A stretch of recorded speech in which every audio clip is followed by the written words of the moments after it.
Hey guys, and welcome back to another episode of Triggered. Today we have an extra special show because we'll be joined by the founder and executive director of Early Vote Action, Scott Presler.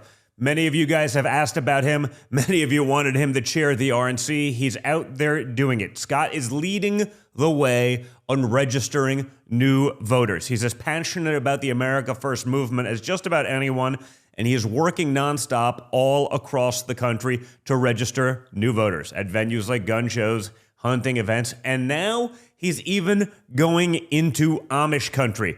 This is what it's going to take, folks. Scott defines what it means to be on the ground and to actually grow the movement. We probably need thousands of people like this out there doing it, but it's a great start. So we're going to get into all of the details of what Scott's working on and how you guys can also get involved. So many of the questions I see in the live feed when we're doing this are asking, how do we help? How do we get involved? Listen up. You'll find out more, and maybe we can create a couple more Scott Preslers out there. So need you guys to keep liking, sharing, and subscribing so you never miss one of these episodes, okay? It's because of you guys that makes this happen. So when you like, when you share it with your friends, when you let them know that you can get it on Spotify or Apple Podcasts right after they air here on Rumble, if that's where they get their podcasts, share it with them that way. Subscribe there. That's how we beat the seemingly insurmountable forces we're up against, whether that be big tech, and we'll get into Google and some of the manipulation in their AI Gemini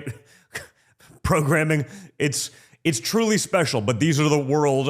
This is the world in which we live right now, folks, and we need you guys to help get through this thing. Okay, together, collectively, we can do this. We can actually win, but without that help, without you taking that extra effort, that extra step, nothing's going to change, and we're in serious trouble. So remember, you can get the episodes on Spotify. You can get them on Apple Podcasts after they air here, if that's where you get your podcasts, or if it's easier for you to do it that way when you're driving or flying or whatever it may be, check that out. And before we get to Scott, we have a quick rundown of some of the top headlines. Because Joe Biden has blood on his hands, folks. Laken Riley, a 22-year-old nursing student at the University of Georgia. She went out for a jog last week, and authorities say she was murdered by, you guessed it, folks, an illegal immigrant. Police arrested Jose Ibarra for Riley's murder. Ibarra is reportedly an illegal immigrant from Venezuela that crossed the border on September 8, 2022. 3 days after Ibarra crossed the border, Kamala Harris was on NBC telling everyone just how secure the border is. You're confident this border's secure? We have a secure border. Well, Joe Biden and Kamala Harris think a secure border is when millions of illegal, unvetted immigrants, including murderers, including sex traffickers, including drug and fentanyl traffickers, cross our border every single year, virtually unchecked. That's a secure border, according to the clowns that are running our country. The border was not secure in September 22, and it's not secure today. The border is so open that there are now more illegal immigrants from China crossing into San Diego than there are Mexicans crossing over. I'm sure the Chinese government has nothing to do with that, folks.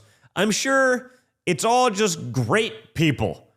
These Chinese illegal immigrants fly into Tijuana and simply walk across, knowing that they will be released into our country totally unchecked and free to go about doing whatever it is that they're planning on doing. Other countries' leaders are taking advantage of this. Ibarra isn't the only Venezuelan illegal immigrant coming here committing crimes. Those illegal immigrants that were on camera beating up an NYPD officer that were quickly released without bail, because of course they were also from Venezuela. Venezuela is emptying its prisons, and Joe Biden is welcoming the criminals with open arms. See this one for yourself. What seems to be very clear here is that Maduro emptied his prisons. What we have here now, at the least, is a cadre of Venezuelan prison gangs who Maduro has visited upon us. And why wouldn't he? Learn from history. 1980, Fidel Castro did the same thing with the Mariel boat lift. It's in the movie Scarface, if anybody's ever seen it. He took a page from his... Venezuelans and the Cubans are very tight. They share intel and all kinds of stuff. He knew what to do. He emptied out his prison. So we have some bad hombres here, as Donald Trump likes to say. And again, it's not everybody, but it's getting to the point that it's undeniable. We can't survive 4 more years of Joe Biden. The Democrat agenda is to defund the police while letting criminals pour into the country. It's almost like they want innocent Americans to be killed. But you wouldn't know this if you read or watched the liberal media. The Associated Press wrote an entire story called "The Killing of a Nursing Student Out for a Run Highlights the Fears of Solo Female Athletes." The entire article, in its entirety, doesn't even mention once that Laken Riley's killer is an illegal immigrant. Can you believe this? I mean, that's the lengths that they will go to hide this actual threat. And hopefully one day, suburban moms and some of the more woke people, the virtue signalers of the world, will say, you know what, maybe I wouldn't want my children to be sacrificed on the altar of wokeness for the sake of the social credit that they get at Starbucks when they're talking amongst themselves.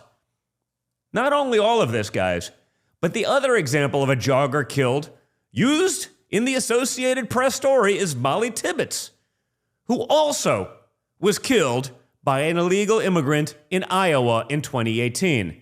Again, the Associated Press does not mention this minor detail about her killer and the killers in general. This is insane.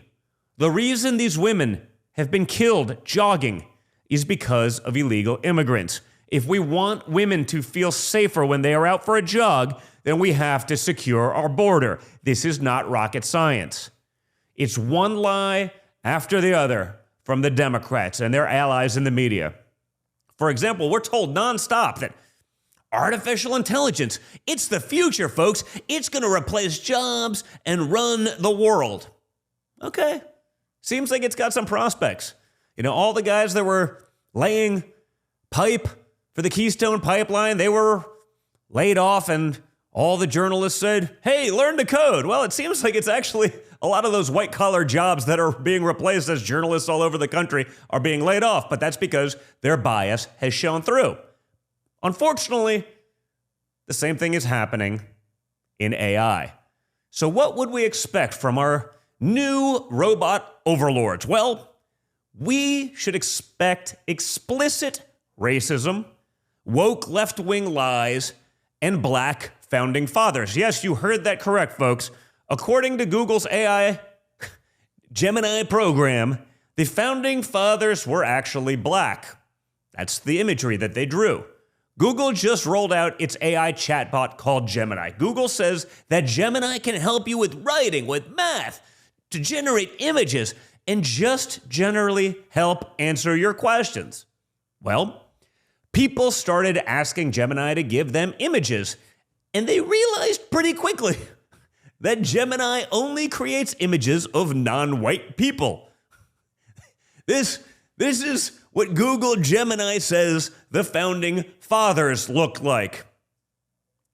I mean, I don't know about you. Doesn't seem all that accurate. I wonder why they would do something like this. It's almost like they're trying to influence the scale of facts and truth. They're trying to manipulate that for political gains, like they've done with search and everything else for far too long. Someone actually asked Google Gemini whether Adolf Hitler or Elon Musk impacted society more negatively. Just so you're clear, Adolf Hitler versus Elon Musk. Okay? This was the question posed. Who impacted society more negatively? Google responded that this is a complex question that requires careful consideration. Are you kidding me? Are you kidding me? I mean, Google even made up information to attack a book exposing Google's left-wing bias. In 2020, conservative journalist Peter Hasson wrote a book, The Manipulators, okay? talking about exactly what Google and big tech was doing, about their war on conservatives. Peter asked Google Gemini what the book is about, and Google responded that the book has, quote, been criticized for lacking concrete evidence. Well, that was interesting, so Peter asked, who made that criticism? Google Gemini literally provided a list of book reviews that said the book lacks evidence. The only problem, folks, is that none of these book reviews are real. Google's new AI chat tool literally invented false information to protect Google from a book that criticizes Google. That's insane. That sounds a lot like fascism. That sounds a lot like someone's been talking to Hitler's minister of propaganda. You know these people. They have not done well in history or for anyone involved. That's what Google is doing right now. This is literally insane. This is all coming from the company that the entire world trusts, unfortunately, because they shouldn't. And if they've been watching them for far too long, even in search, would realize just how bad and how manipulative they are. But many people blindly trust them to provide them actual true information. If you still think that Google search results aren't manipulated, I don't know what to tell you. This is just the beginning. It's only going to get worse. They've been called out, and they're probably not going to do anything about it, or they will make it more subtle so it's not so obvious to figure it out, and they will continue to take advantage of this. This whole incident also reveals why we should be afraid of artificial intelligence. All of these AI tools know what they are told. They receive inputs from people and then reflect those inputs in the information that they spit out. If the development of AI is controlled by left-wing radical nut jobs like the people at Google, then AI is going to push a left-wing radical agenda. I imagine the vast majority of the decision makers at Google don't even realize just how insane they are, or they couldn't care less because they're happy with the ends justifying the means. And at Google, Gemini was controlled by, you guessed it, folks, a left-wing nut job. The executive in charge of the program literally tweeted that white privilege is fucking real. He's out there tweeting these things, so naturally, Gemini pushed out anti-white content. Shockingly, folks, I'm shocked that they would do this in 2024. Because of course they did. Artificial intelligence won't just replace jobs. It will try to replace the Republican Party. It will try to displace anyone who thinks that. It will minimize, marginalize all conservatives. It will make sure that they never have a fair chance in what's already a very lopsided fight. Just Google any major topic that conservatives actually believe in, and maybe you'll be lucky to find it on page 4,276 of the Google search engine, right after millions of articles with the CNN version. So you understand what's happening. Google and big tech are working to make sure that AI is simply a tool of the Democrat Party, a tool designed to manipulate outcomes and results and heavily weight the scale of truth and justice. And lastly, folks, I'm only going to spend a minute on it because, in all fairness, this primary has been over for quite some time, but this Saturday, my father had another dominating primary win and is only gaining more and more momentum.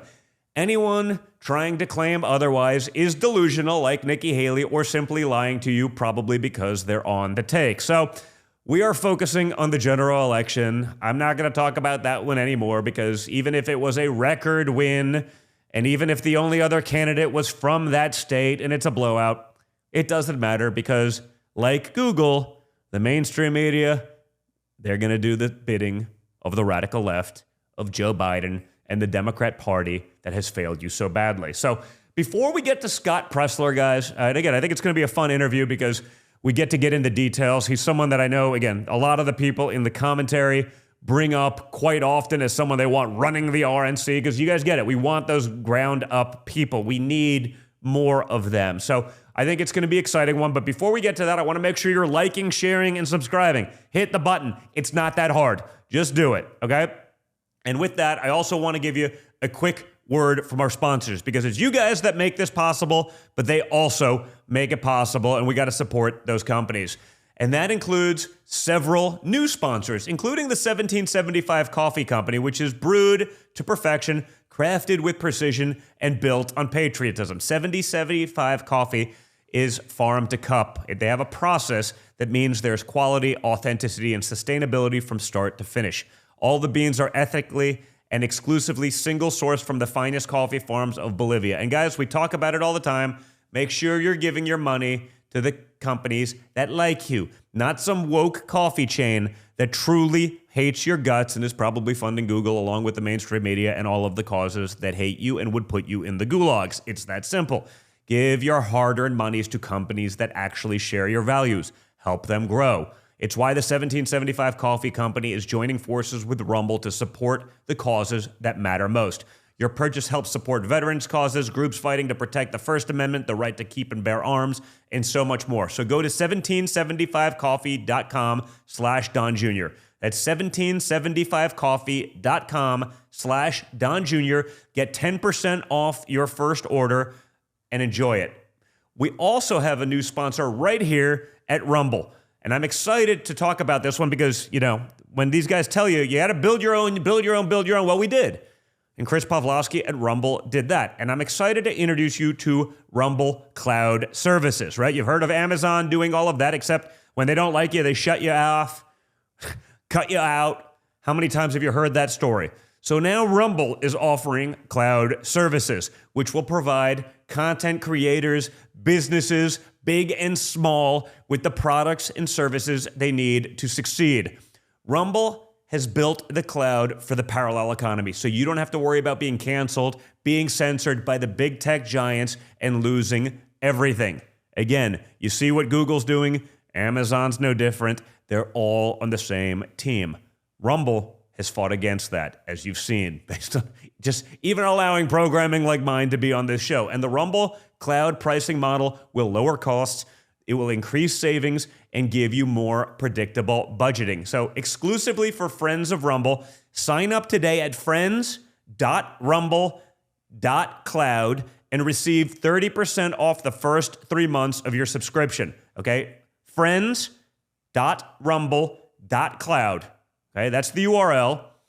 Okay, get 30% off the first 3 months of your cloud subscription, which will be available for purchase this spring. So keep it in mind. Make sure you're not beholden to the companies, again, that would happily put any one of us in the gulags or take your hard-earned money and weaponize it against literally everything that you believe in.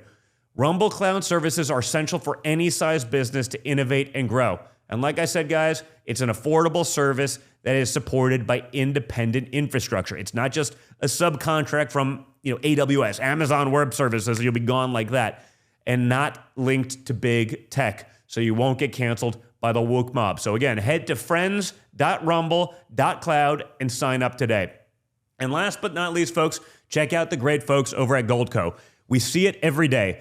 Interest rates are rising, inflation is persisting, and of course, we're still seeing the reckless spending, global turmoil, Biden-caused disasters each and every day, and it's only leading to more economic anxiety. I simply want you to be prepared. So owning tangible, physical, inflation-hedging gold and silver can help secure and stabilize your portfolio. Goldco has top-notch customer service. They'll answer all of your questions. They'll walk you through the whole process step by step so you can educate yourself. So go to donjrgold.com. That's donjrgold.com to learn more and check it out and educate yourself. Joining me now, folks, as requested, the founder and executive director of Early Vote Action, Mr. Scott Presler. Scott, how's it going, man? Good to have you here. Hey, I'm ready to rock and roll. Thanks for having me. So first off, Scott, you're one of the few sort of America First figures who doesn't just talk on Twitter, right? We got plenty of those, and I'm probably guilty of it myself, though I think I've transcended that.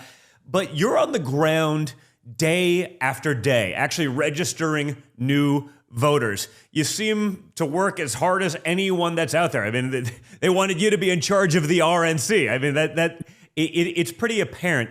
Can you just lay out, where this story starts for you? How did you get into this? This kind of activism, which, tells you, it's a lot of work. It's one thing being sort of a Twitter celebrity. It's another actually doing the work on the ground. As someone who's on the ground a lot, it's brutal. Tell us about yourself and how this all started. Thank you. Well, it's been an evolution. I was inspired by none other than President Obama, as much as that pains me to say.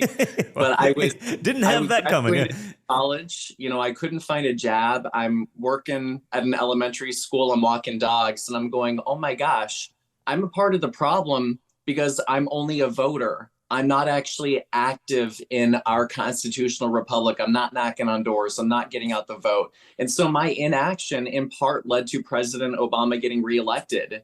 And I said, okay, Scott, in 2014, we have the opportunity to take governorships across the country, to take Senate seats. You are going to get a job in politics. And so I applied all across the country, and I heard back from Texas within 3 days.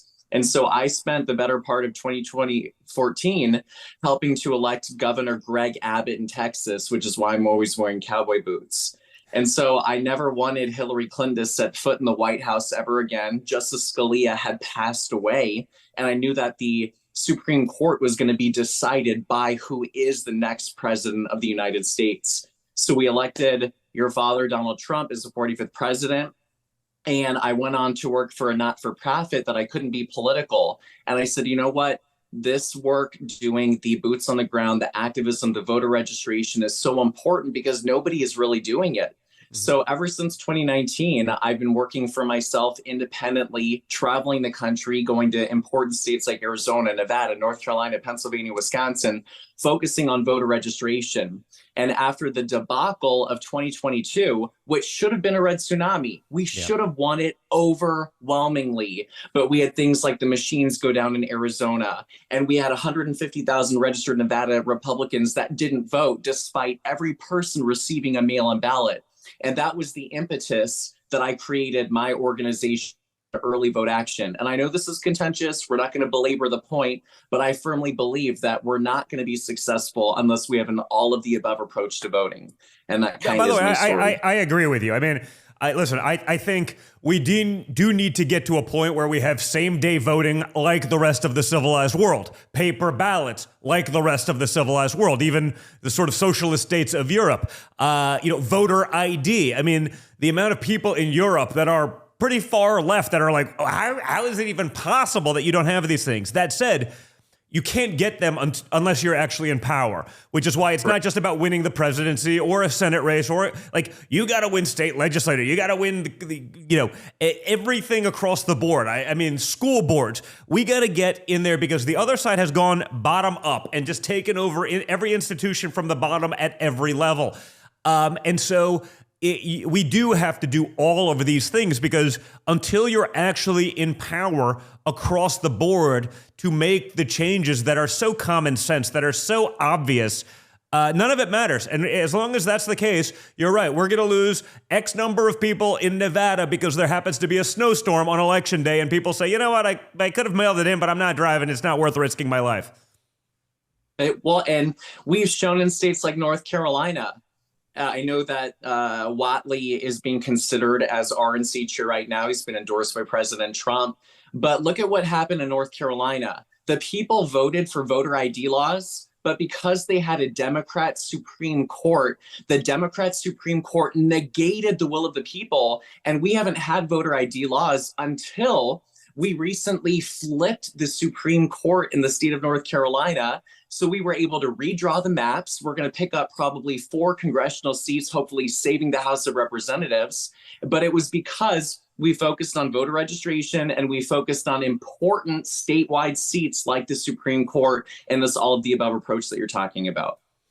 Yeah, no, I'm going to be in North Carolina this week doing a bunch of stuff, getting ready for some of the primaries coming up over there. Now, I know specifically you actually focused on gun owners, on hunters. I know that's something I focused on a lot because it's a lot of overlap there, and people who probably are vast majority on our side, but don't often turn up. You focused on truckers who seem to be doing a great job across the world right now. actually fighting for legitimate democracy, and even the Amish as voting blocks where Republicans can make big gains. Talk about the success you've that you had and that you're seeing, and the process of registering these kinds of new voters that have sort of either been indifferent, agnostic, or otherwise not involved. Well, let's break down the numbers to really put into context and perspective why these coalitions are critical to our success this November. So one of my key states is Pennsylvania. That's where I spend the majority of my time. Joe Biden, and I use this word very loosely, won in 2020 by 80,000 votes in the Commonwealth of Pennsylvania. There are 80,000 Amish in Pennsylvania.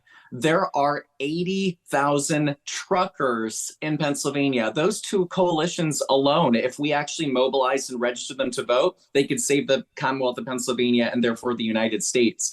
We have 930,000 hunters in Pennsylvania.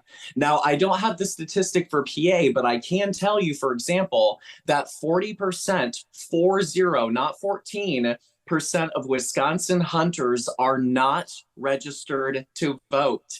And in a state like Wisconsin, that was decided by 20,000 votes in 2020. Could Wisconsin hunters, could gun owners actually win statewide elections and therefore win the presidency? I believe so.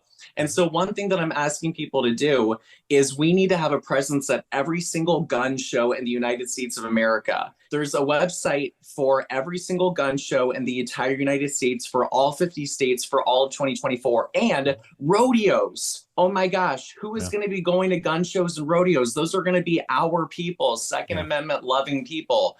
And so if you want to get involved and you want to work a gun show, please go to earlyvoteaction.com, or you can slide into my DMs in the most wholesome of manner on Twitter. My Twitter is @ScottPresler, SCOTTPRESLER. And if you get permission to have a table at a rodeo or a gun show, I will literally help you get volunteers. I will teach you the rules state by state, how to do voter registration. And to give you an example of how powerful this is, we were at the Great American Outdoor Show where Donald Trump was speaking in Harrisburg, Pennsylvania. We registered 319 voters that were majority 17 or 18-year-old, majority Gen Z, or people that have never voted in their entire lives, because we were at the right place at the right time and we were prepared. Now, I know someone else who's been focused on that specifically as it relates to the hunters. Ted Nugent's out there. He's got a thing called Hunter Nation. He's doing that. I should link you guys up. You got the hair in common, and the mindset in common. But I know he's out there because you're looking at the stats and like the hunters, it like just grossly underrepresented. And again, it can be sort of bipartisan. You register them, but they're probably going to go our way as it relates to the way they ultimately vote. And I know he's focused on that. So linking you guys up would make a lot of sense, just because you mobilize those armies together so that you're not double counting and focused on the right types of things. That's pretty amazing. Well, and if I may be so bold, yes, I would love that opportunity, please, to work with Ted Nugent. But also, guys, Kid Rock concerts, another long-haired conservative. Jason Aldean concerts. Dana White UFC fighting. I mean, when Donald Trump shows up at the UFC in Nevada, the place is lit. Why are we not doing voter registration at every single one of those shows? And so if there are any opportunities, and again, I understand that this is a business for people. This is a money maker. So we're not coming in there pushing politics. We literally are doing nonpartisan voter registration. But as you said, the majority of people are going to lean a certain way. So we register everyone to vote. So, as part of this, I've really, you're not backed and haven't been. Hopefully we can change that now, but by the RNC infrastructure, a part of sort of big establishment groups. You literally started just by talking to people directly, taking matters into your own hands, actually just showing up.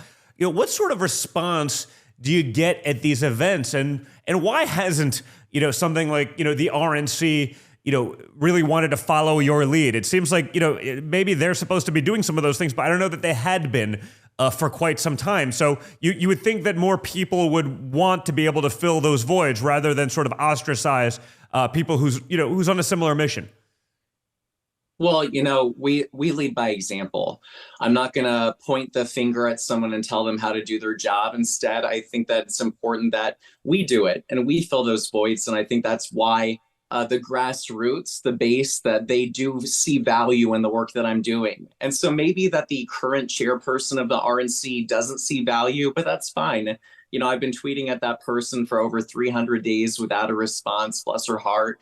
And that's fine because I'm working with the chair people of Arizona and North Carolina and Nevada and Pennsylvania and Wisconsin and county parties like Allegheny and Philadelphia and Milwaukee and Madison and Clark. So the point is, I have the support of the people that matter, the people that are out there knocking the doors and registering voters and doing the grassroots activities that are needed to win. And, it seems like we might have a change of leadership soon. So I'm hopeful that the grassroots are really going to be embraced by this new incoming administration.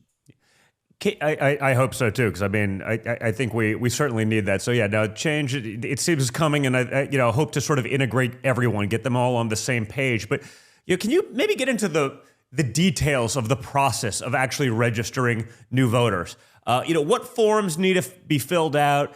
How should you, as someone perhaps who wants to help you, of one of your volunteers, how do they talk to prospective voters? What's the best strategy to get those people engaged so they understand what's at stake? Because, I think perhaps apathy has been one of the biggest things that we've had to deal with as a country. They listen to CNN. It's like, oh, Biden must be doing fine because CNN tells me so, as opposed to, it's probably hard to hide from the reality of the situation these days because we see it each and every day. But how do you go about actually engaging that and doing it the right way? What do you find to be the most effective techniques?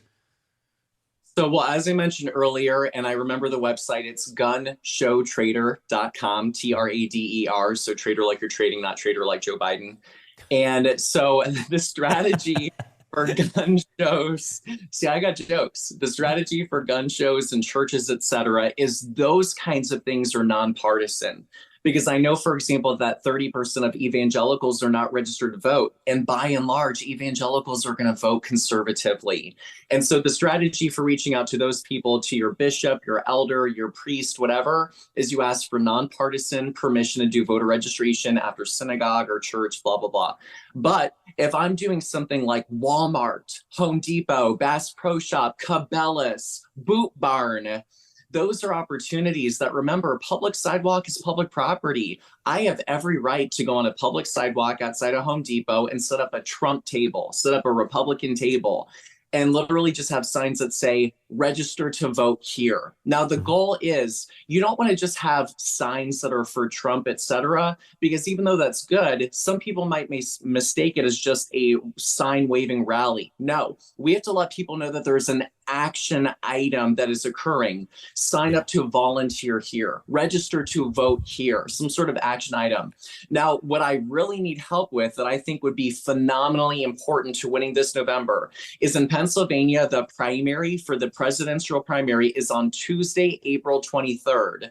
Now, being a reasonable person, I know that the majority of Republicans are probably going to vote in that primary on the 23rd. And so what we need is as many volunteers as possible to have volunteer sign up tables at as many of the most important polling locations across PA. So when people are coming to cast their vote for Donald Trump or whoever their candidate is, we can get them to sign up to volunteer for the Republican Party, to sign up to volunteer for the PA GOP. And so that's something that I'm going to be working on this whole entire next month, is staffing as many of those polling locations with volunteers as possible, because that could lead to thousands of new volunteers. And I'm going to say this very boldly, and I know that this is going to get attention being on your show, but we need to work diligently to get Jill Stein on the Green Party ballot in Pennsylvania, and we need to get Cornel West with his party, the Justice for All party, on the ballot as well. Because if Democrats really want democracy, then that requires more options, and we should give Democrats as many options as they want on the ballot in every single swing state.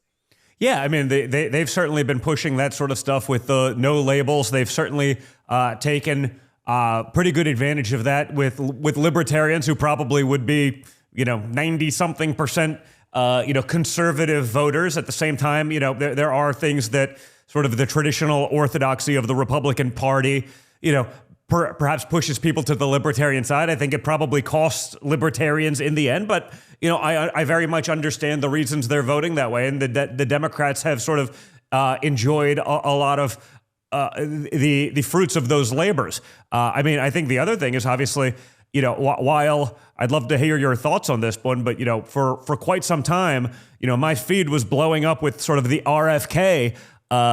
Here's him without a shirt on, and here's him doing push-ups, like trying to be conservative. But then you look at his actual policies over literally a lifetime in politics, and you're saying there's like, other than, I guess, being anti-vax, and I don't know that that's necessarily left or right. These days, it probably ends up being, a right-wing whatever thought. But like, other than that, like, he's like a hardcore liberal. Like, he's probably left of Joe Biden, and in the vast majority of things, whether it's environmental policy, whether it's open borders policy, whether it's anti-gun, there's not a place where he's a conservative, and yet for months, for the last year, he's flooding my feed on social media, like from people I don't follow. It's the algorithm is putting him there for a very specific purpose, and it seemed like it was trying to create sort of an alternate Republican. But the reality, I think, is people looking to his policies, they've actually created an alternate Democrat.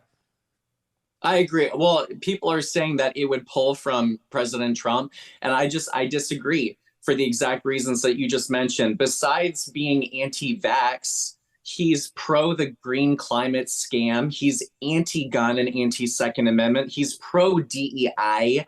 Everything, 99% of his platform is all far to the left. So I say I welcome him, that if he wants to run as an independent or no labels party, whatever, I think it's going to pull more people from the left, because Donald Trump supporters are hardcore and they're not going to fall for that. Yeah. So, I think that's coming out, and maybe that's why now the Democrats are going after him. I was going to say that, they'd be going after him a lot harder if they thought it was the other way around. And then all of a sudden, now they realize, like, but it's interesting. The psyop that went into trying to create, this guy as a conservative was sort of mind blowing, especially if you knew his policies, and you know the sort of Kennedy policies forever. So it's sort of interesting. Now the Democrat Party is suing to prevent him from running as an independent. It's interesting. Yeah, delicious. Well, let them show how undemocratic they are.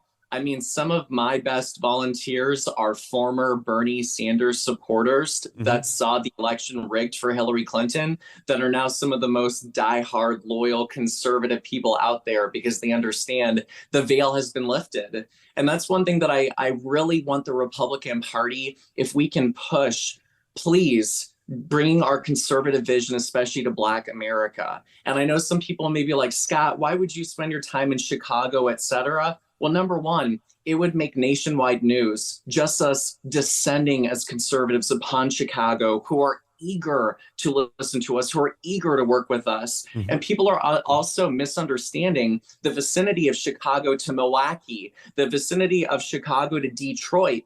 That hub right there in Midwestern could affect Michigan, Wisconsin, Ohio, Iowa, and then it spreads from there. And I just think we need to do a really better job of bringing our conservative vision, because there is no better time than now in 2024. So, what are you seeing in those sort of urban environments? You're willing to put yourself out there. A lot of Republicans have typically hid from that. But, it's sort of interesting as someone, I travel all over the country. I fly commercial. I'm all over.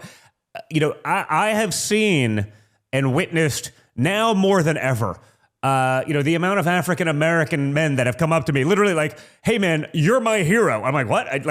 Really? I did not have that in my bingo card. There does seem to be a big sort of catching on to just how, rigged the system is, just how badly the Democrat Party has failed them.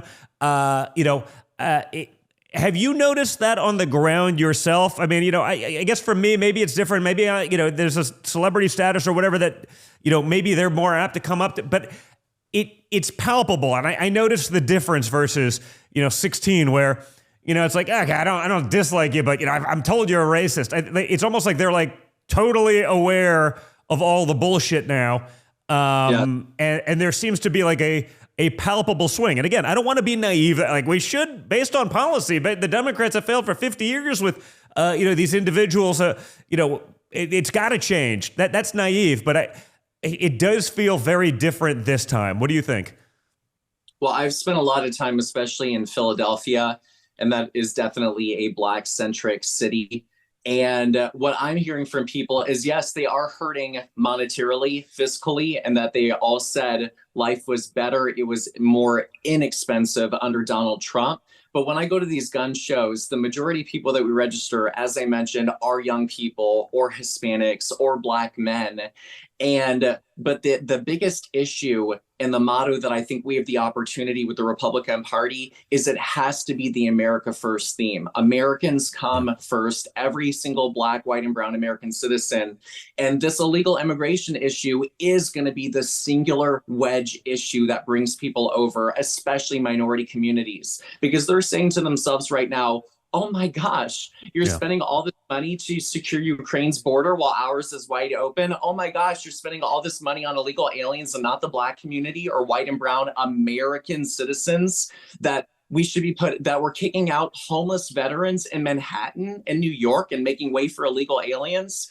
I think they really are understanding that the Democrat Party is willing to help everybody else over American citizens. And that I think is making them irate. And that is why this is our opportunity to bring our vision, to have a seat at the table, to welcome, to reach across and say, look, we are courting your vote. We want you, the Black community, minority communities, to be a part of the Republican Party and help save our country. But we must court them. Yeah, I mean, and I've seen that. You see the videos out of Chicago where they're saying, like, wait a minute, like, we are second-class citizens in our own country, in our own states, in our own cities. The illegals come in here, you're clearing out brand new hotels for them. They live here rent-free. They pay, you get free health care, we've had to pay for everything. Not only that, but they're getting it for free while we're paying for it, while we're also stressing the infrastructure, whether it's our education system, whether it's the just general infrastructure, whether it's, our already sort of lackluster healthcare, especially for sort of like let's call it the lower earning demographics of this country.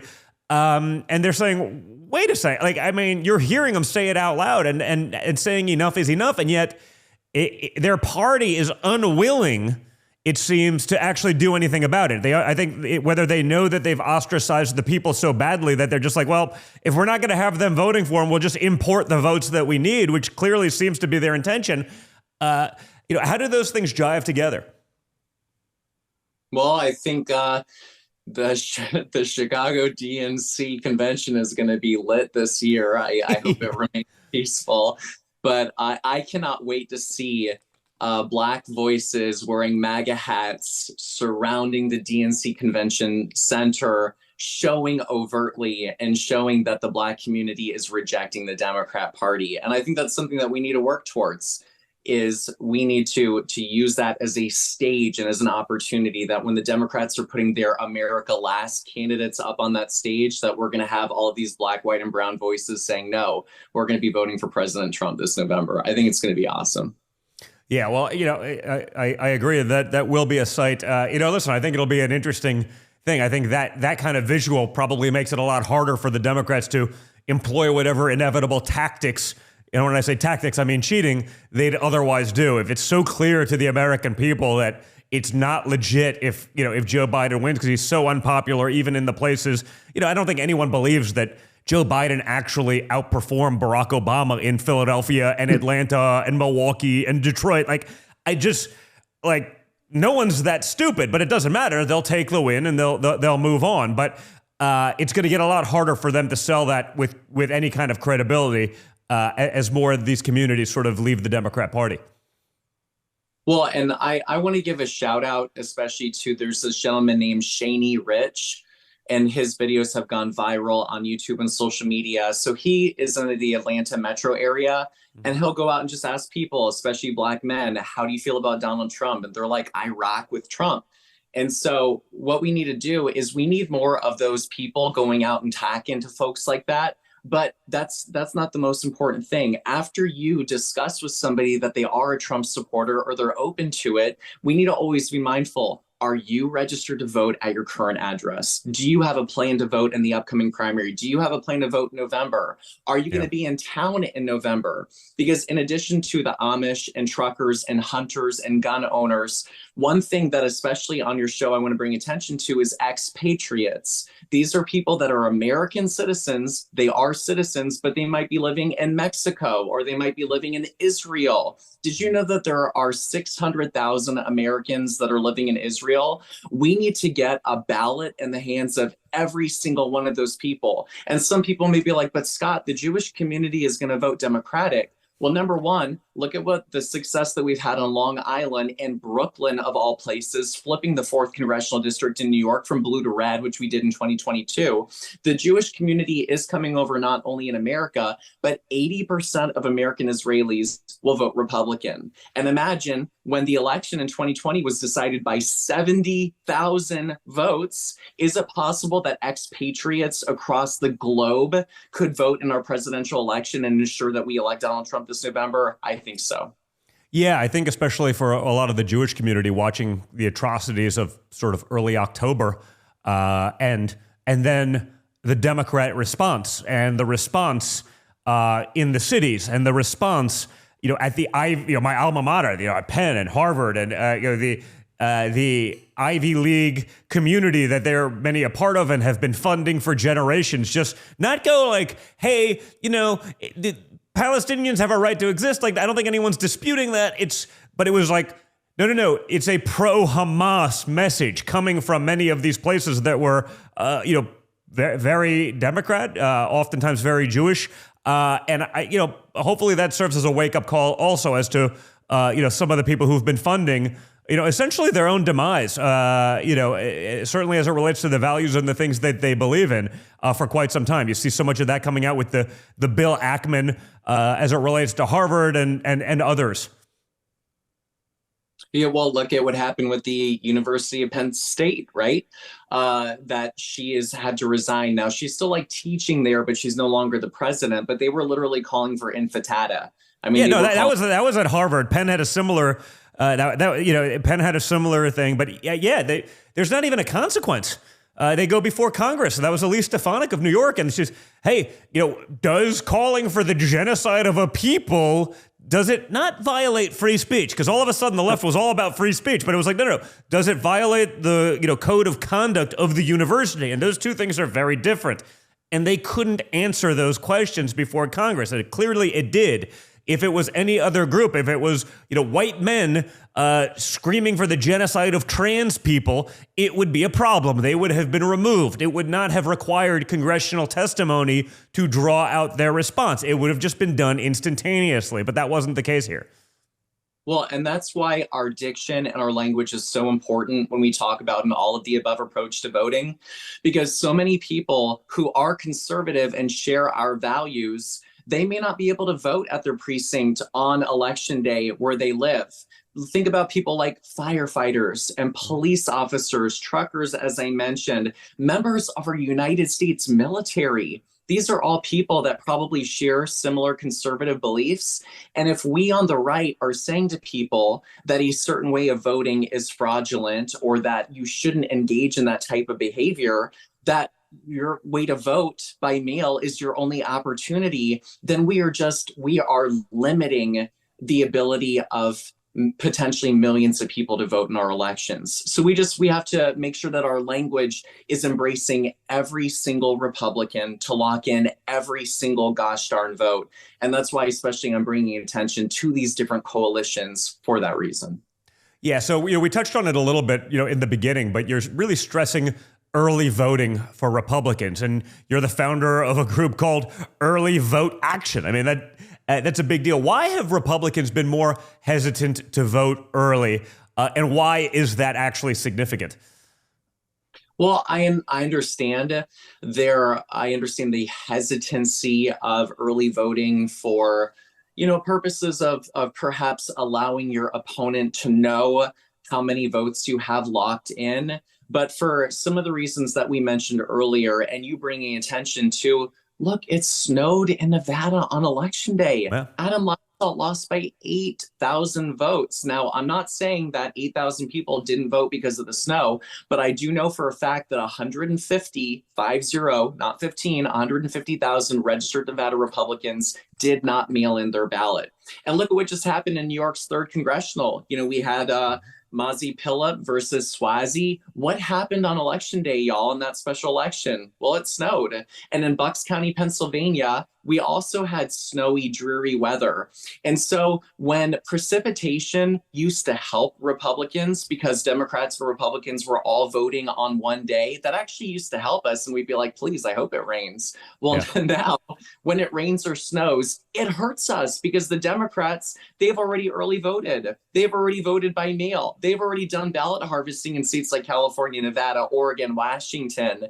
And so therefore, the biggest thing that I'm just trying to impress upon people is, look, life happens. I can't tell you how many people called me going into election day in 2023 in Pennsylvania. Scott, my kids have an earache. Scott, my family has COVID. Scott, my mother fell and I had to travel to California. Scott, my husband, who's the breadwinner for the family, he had to travel out of state. How can these people vote? Well, they can't, because they didn't sign up for a mail-in ballot. They didn't have a plan B because life happens. And this election is just too important that we cannot have the Democrats vote for 50 days in the Commonwealth of Pennsylvania while we vote for 12 hours.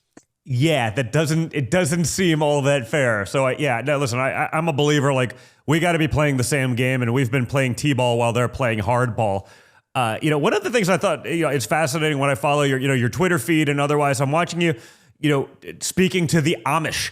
Can you talk more about them specifically? I guess they don't historically vote, although religious liberty is probably a big tenet, of their belief system. And I think they see that's clearly something that the Democrats would trample. Is that changing? Are they getting more involved? Obviously, that community probably doesn't speak to each other by text message, but, you could have an impact with them that they're then speaking to all of the people in that community. What do you see happening there?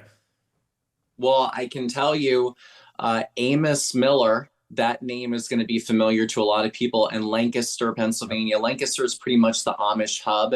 It's kind of the middle of the state, southeast Pennsylvania, that the Amish community is predominantly in. And his dairy farm was raided by the police in the Commonwealth of Pennsylvania. And so when we're talking about people being attacked by our government, the Amish community, and especially religious freedom, the forced vaccinations, because in their community, they have basically like a 0.1% autism. They basically have no autism in the Amish community. And their dairy farms are under attack. Raw milk is under attack. Small businesses are under attack. So basically every way of Amish living is under attack by the Democrats and their tyrannical and dictatorial mandates. And so what I'm doing is, when I was at the gun show in Harrisburg, which is like an hour and a half from Lancaster, so there were a lot of Amish vendors there. There were a lot of young kids there in the Amish community, 17, 18.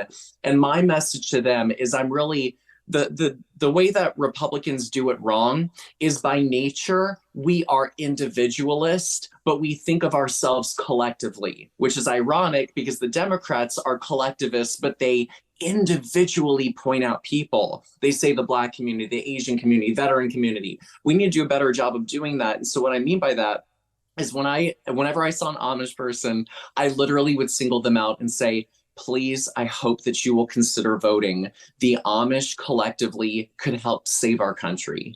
And just even planting those seeds in their brain by courting them, by saying, I see you, I recognize you, I value you, please vote, please help save our country. We were able to, one of the days that we were there for like 8 days, 1 out of every 5 voters we registered were Amish. And that shows me that this messaging is working by simply showing up in the communities. And I want to give a shout out to Ryan Sexton, he goes to the Green Dragon Farmers Market in Lancaster, and he'll be at other farmers markets. That's where the Amish are. And him being out there, he's been able to register Amish. And I hear there's a protest coming up soon on behalf of Amos Miller in Lancaster, and there's going to be an expected 1,000 people there. Well, guess what? We're going to be there to register voters and to talk to the Amish. So we have to show up and we have to court the vote. Yeah, by the way, get me those details. I did something on this show that was a couple of weeks ago where the FBI is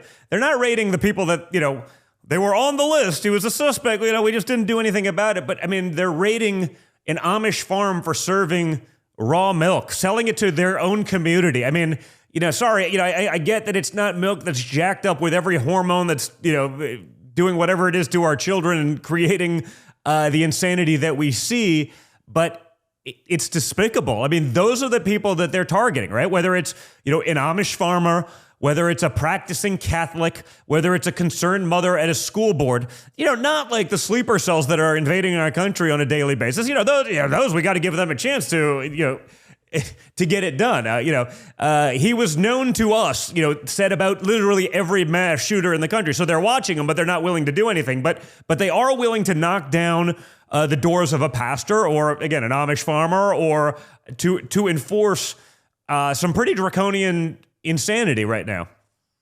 Yeah, they'll call us terrorists while they let in or they intercept 150 people at the border that were on the FBI watch tier list. And in the Commonwealth of Pennsylvania, which is not a border state, by the way, where we had an illegal alien who killed his lover and then escaped from prison and was on the loose in Phoenixville, Pennsylvania. So this is a very real problem that affects all 50 states because of Joe Biden.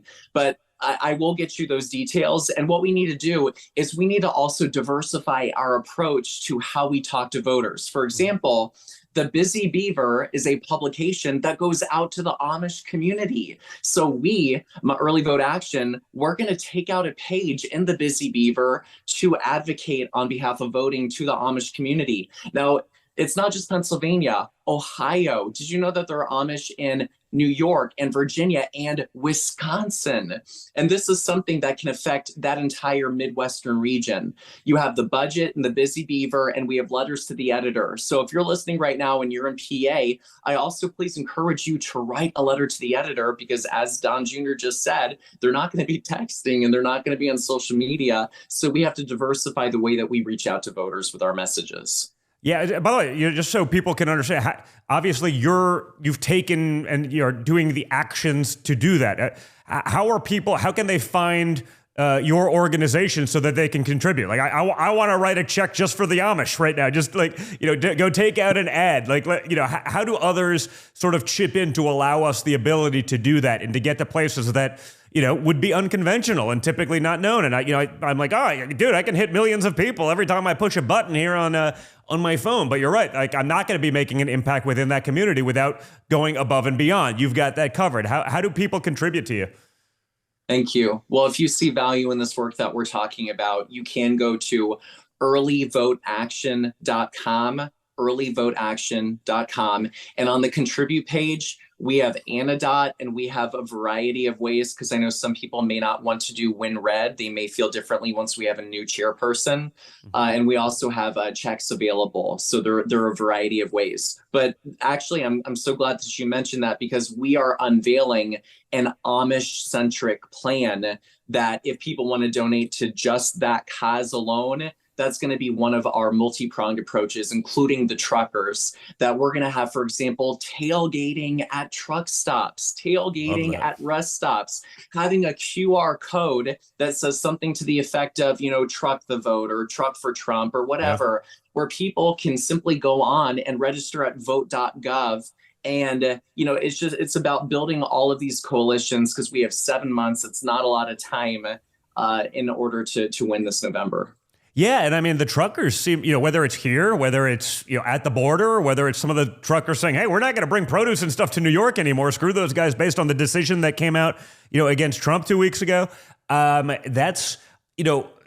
The truckers seem to be like on the leading front of patriotism across the board. I mean, peacefully protesting. You see what, let's call them, truckers as well as farmers are doing in Europe as it relates to some of the draconian environmental measures that want to put farmers and the people that transport their goods, out of business. I mean, the truckers seem to be some of the most sort of, patriotic, people in their respective countries, and also some of the most common sense individuals, out there in the world today. They are, and so many of them don't vote. And it's because here they are serving our country. Here they are driving and hauling rigs. How many of them are in town on election day? Yeah. And so that's why it's so important that we make sure they have a plan to vote. They can either vote early, they can vote by mail. So it takes a little bit of planning, because if you're going to be hauling a rig for 30 days, well, you need to have your logistics in order to make sure that you're locking in your vote. But it just shows the importance of, I need some self-starters out there. Yeah. I know there are a lot of people that are going to be fired up from watching this interview, and I'm so glad that you're watching Triggered right now. But I need some of you to really put in the work of going to gunshowtrader.com, go to free rodeo, it's rodeousa.com. I want you to look up your farmers markets. I want you to look up your churches. I want you to look up every crawfish festival, arts festival. Look for any opportunity that we can go out and engage with people. And again, if you get permission that, hey, you can go to the Reno Rodeo and register voters, you're not going into this alone. I will be there with you to help recruit volunteers for you. I will teach you the processes state by state to make sure that we're doing everything legally. And guys, oh my gosh, we could win so big if all of us collectively focus on voter registration.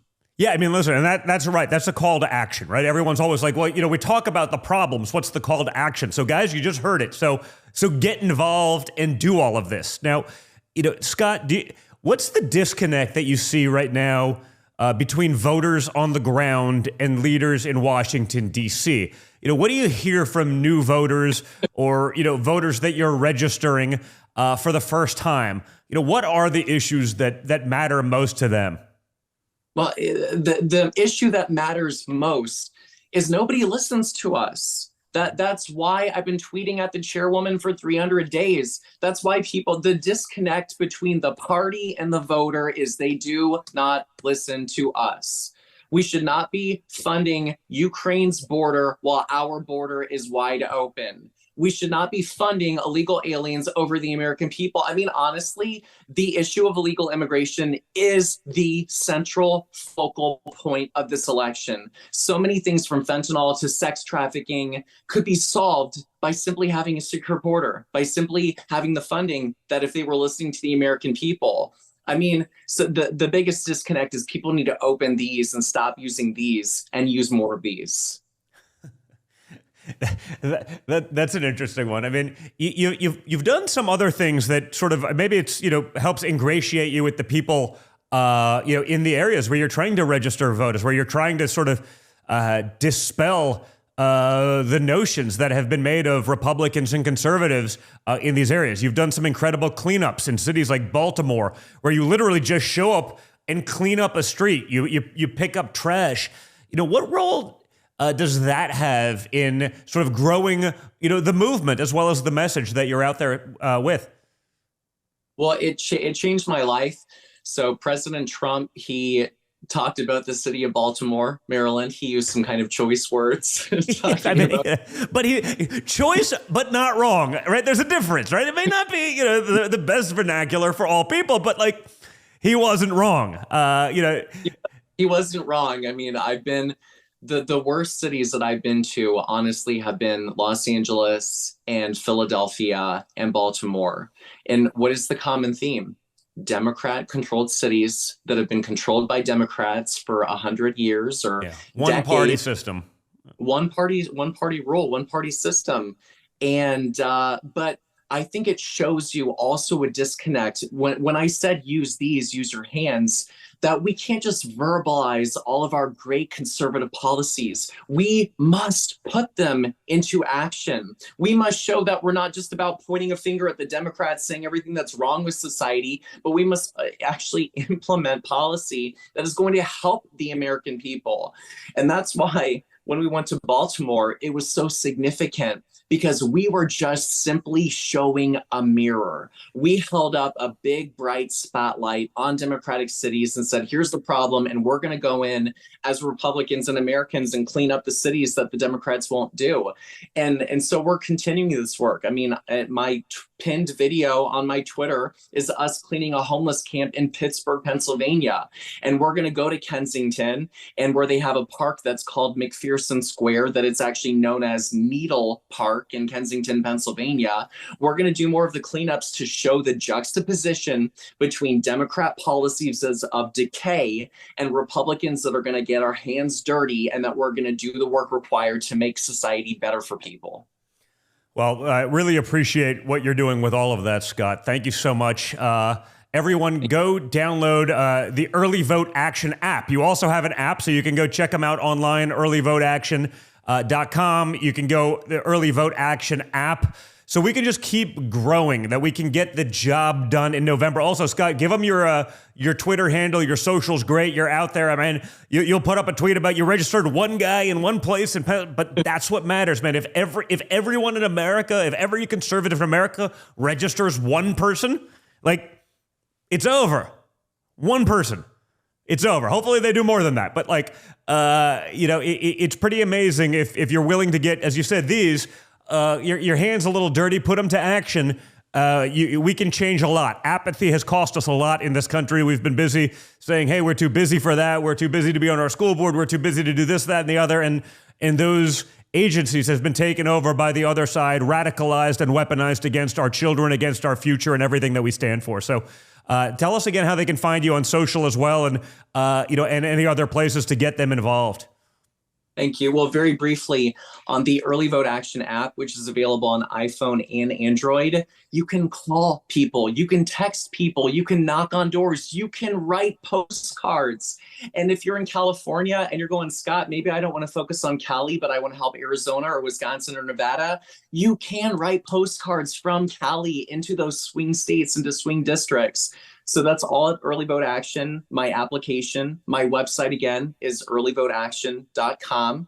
And my Twitter is at Scott Presler. It's the same name on every application from True Social to Getter, etc. It's SCOTTPRES1SLER. And my direct messages are open, and I'm on there constantly. So if you send me a message, I will respond back to you. Well, Scott, thank you for the work that you're doing out there. Guys, everyone go check them out. And we need more like you out there, Scott. So thanks for what you're doing. We really appreciate it. And hopefully this is a call to action for so many other people who are watching and who are sick of the nonsense. So thanks a lot, man. Keep it going. Hey, thank you for the opportunity. Thanks a lot, guys. That was awesome. A lot of really important information where you can get yourselves involved. If you know people on the ground in those states, get them involved. Share this programming with them. Like, share, and subscribe so others see it. That's a big deal. Again, I'm not on every week, so if you subscribe, you can turn on notifications. You can see when I'm going on, what I'm going to be talking about.